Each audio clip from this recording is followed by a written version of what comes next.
In this video, we're going to be working on an iPhone 6 that came in for no power and the phone does not charge as well. The first thing I did was change the charging port and replace the battery, but the phone still does not power on or charge. Let's test this together to see what we get on the amp meter. Before we proceed, I want to give a shout out to our sponsor PCBWay. PCBWay is a China Shenzhen-based PCB manufacturer and printed circuit board assembler.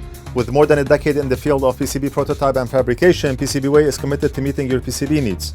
PCBWay currently have a big sale going on for the month of November and December of 2019 with savings up to 70% and a lot of coupons to choose from.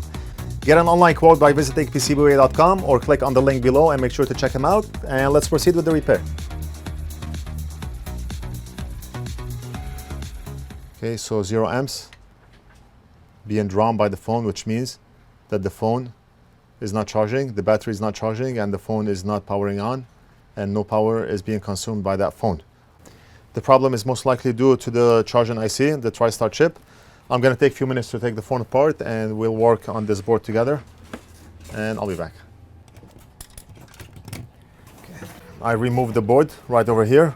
Now what we have to do is remove this shield so we can expose the tristar chip and work on it. And to remove this shield, we have to heat it up.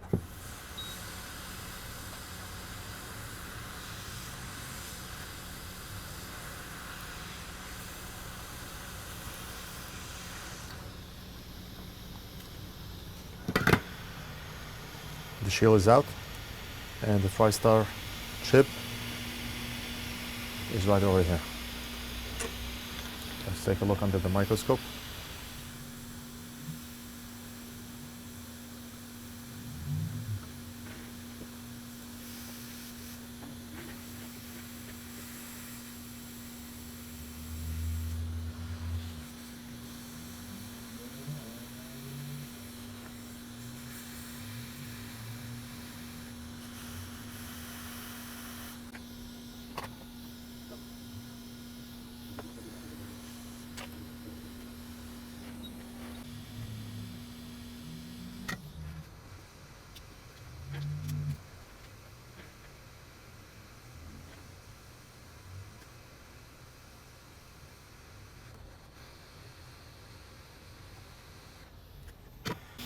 We're gonna clean up and get the pads ready for the new chip.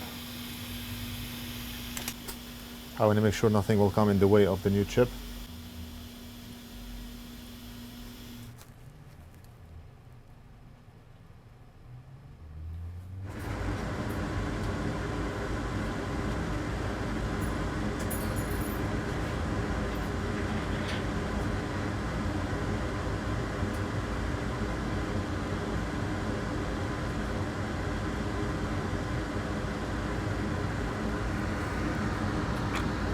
And now I'm going to use our hot tweezers along with the wick to brush off the leaded solder.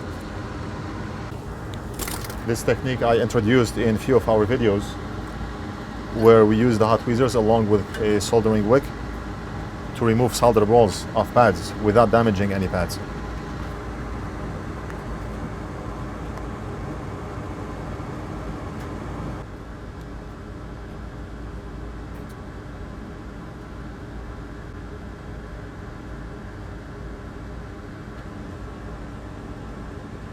Very nice. The solder balls are desoldered off the pads.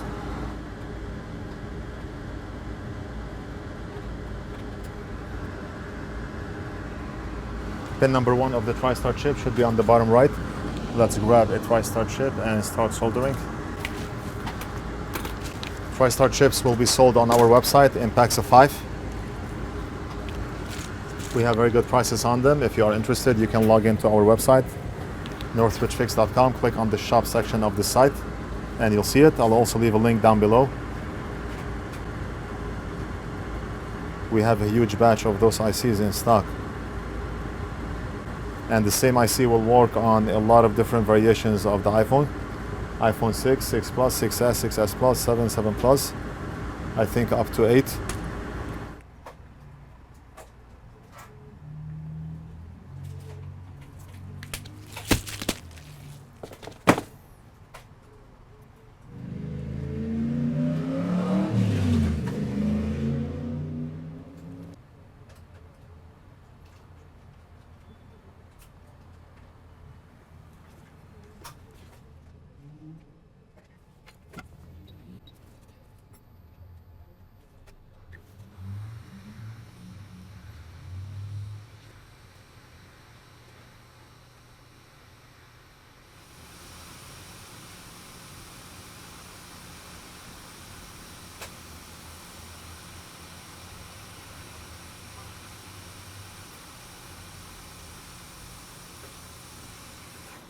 Okay, job is done.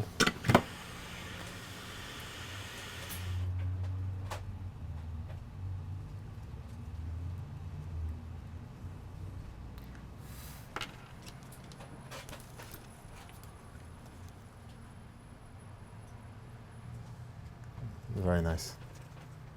And that's the other side right here. Very nice. Okay, so let's assemble the board and test. Just a quick assembly, battery and screen.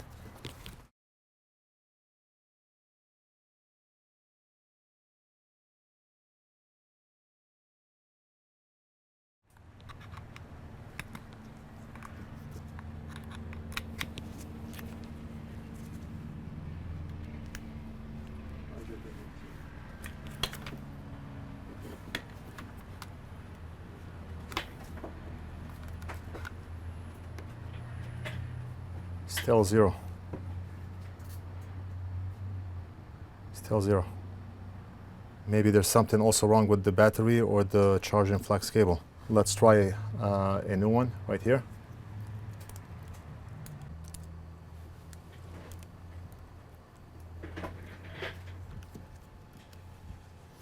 Okay, so let's see. Yes, it's working. It's working. Phone is being charged at 0.7, and I do see the battery sign on the phone here.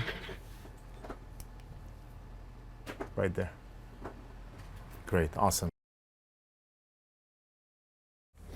So that's it. I'm glad everything worked out. The tristar chip did fix the problem. We're gonna call the customer to come and pick up. I hope you enjoyed this video. Don't forget to like and subscribe. Leave a comment if you have any questions, and we'll do something else in the next video. Here we have a Mac Mini that came in for an EFI password removal. Big Boss already took the board out, and we're gonna be working on this one.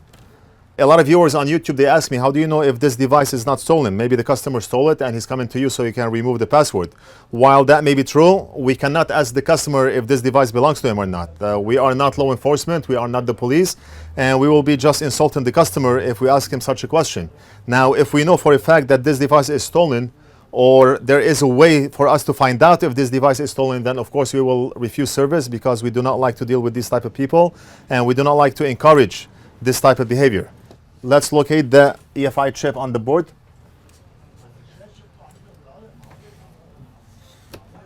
Right there. This is the EFI chip. We're gonna remove it, reprogram it, put it back on, and test. Let's proceed.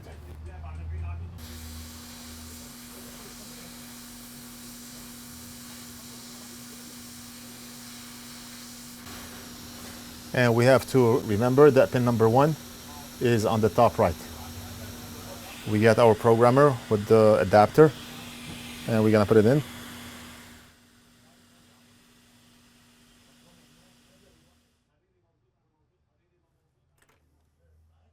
We're gonna open up the software.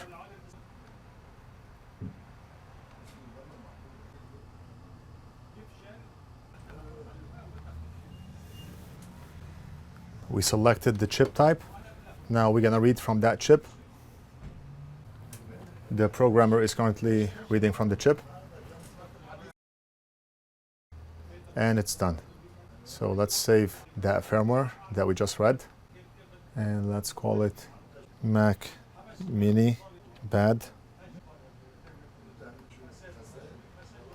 We're gonna open up the hex editor. And let's open up Mac Mini Bad.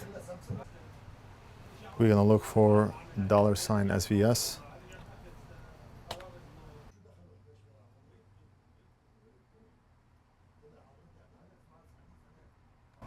We're gonna fill this selection with an empty string.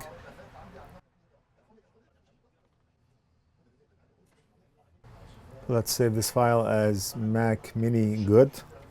We're gonna go back to the programmer software. We're gonna open up the file that we just modified and saved, which is Mac Mini Good. Right here. Open and program. The new modified firmware without the password is being programmed onto the chip right now. And while the chip is programming, let's go to the microscope and just prepare the pads so we can solder the chip back on.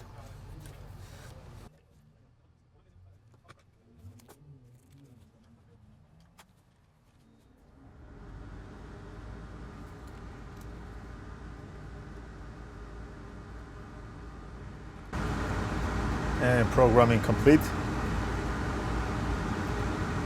Let's remove that chip and solder it back on.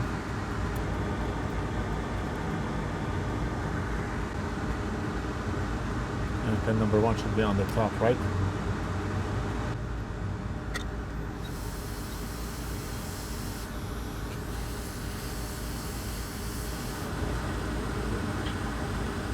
Okay, and the job's done. Big Boss is gonna assemble and test.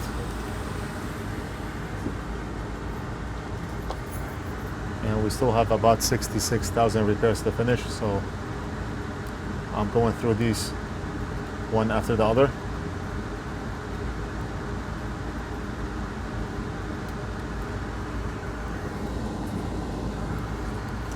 Okay. Thank you. A lot of boxes, a lot of things to get done. And the floor, I have over 10 boxes on the floor. Honestly, I do not know where to start or what to do first. I lost track of which one came first and which one did not.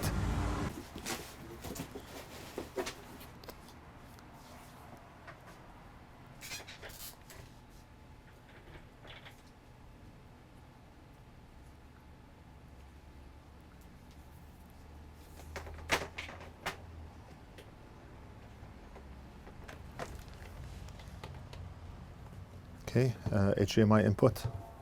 Yep.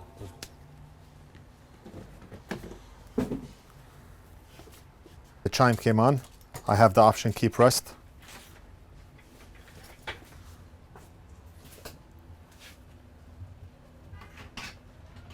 And right there, no more EFI password. Okay, we are not prompted with the password and it's fixed. I'm going to be working on something else. I do not know if I'm going to include all of them in one video, but we'll see. I hope you enjoyed this video. Don't forget to like and subscribe. Leave a comment if you have any questions, and we'll do something else in the next video.